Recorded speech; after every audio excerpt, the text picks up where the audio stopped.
En el Perú y en el mundo hay un enorme espacio vacío de liderazgo. Es un hueco negro, ¿no? Es un agujero negro. No existe liderazgo a nivel mundial. No hay el liderazgo que se necesita en el siglo XXI. ¿Por qué? Por varias razones, ¿no es cierto? Por varias razones. Porque al terminar el siglo XX e iniciar el siglo XXI, ya en pleno centro mismo del tercer periodo de la sociedad contemporánea, las crisis sociales entran, las crisis de las ciencias sociales se generalizan. Todas las ciencias sociales entran en crisis. La sociología, la teoría económica, ¿no? Inclusive las ideologías como el marxismo, ¿no? La filosofía entra en crisis, ¿cierto? Al no existir ahora el desarrollo de las ciencias sociales en el siglo XXI, entonces no es posible crear nuevos liderazgos, porque no existe un liderazgo sin ideología. Lo que existe en el mundo ahora es una enorme desideologización.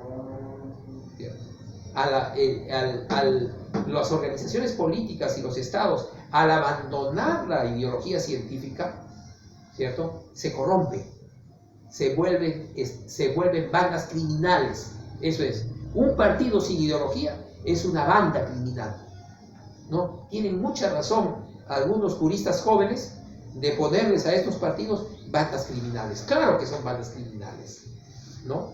Son organismos totalmente desideologizados. Y lo único que les guía, lo único que les sirve de asidero, ¿cierto?, es el cómo servir al capital supranacional, de cómo ponerse al servicio del capital supranacional, para que éste, a través de grandes obras, sea el instrumento más grande que tiene de corrupción, ¿cierto?, y por lo tanto de acumulación de capital supranacional. Es a base de esto, ¿no?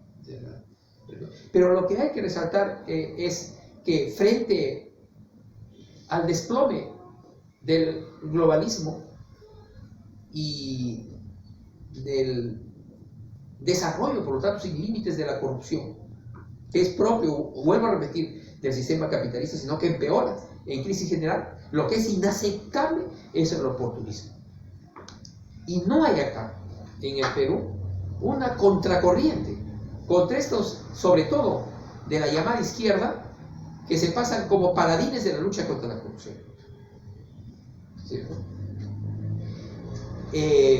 Quitándole toda la esencia de la lucha contra la corrupción, que sería una lucha contra un sistema civilizatorio viejo, ¿cierto?, y surgir un sistema civilizatorio nuevo. Estos, en vez de estar ganando sus pocos soles, ¿no?, de la lucha contra la corrupción, deberían estar creando condiciones para un nuevo sistema civilizatorio. Eso deberían estar haciendo, ¿no? No estar ganándose el pan, ¿no es cierto?, en una supuesta lucha contra la corrupción. Porque, como vuelvo a repetir, si tú metes preso a 20 corruptos, van a surgir 200. ¿Cierto? Eso es lo que va a hacer, porque es el sistema. No funciona sin esto el sistema. No funciona. No funciona.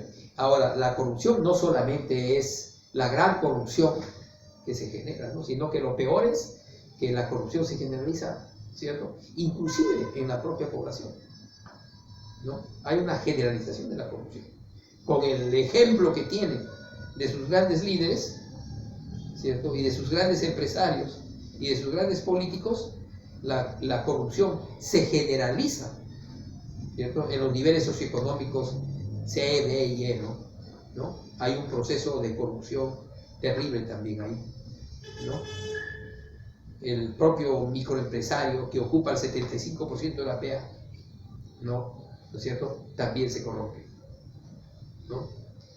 Desde adulterar la calidad, ¿no es cierto?, la presentación y la entrega, el peso y todo eso, ¿no es cierto?, hay un proceso de corrupción generalizada, ¿cierto? Es el sistema que se desploma totalmente en medio de una enorme corrupción.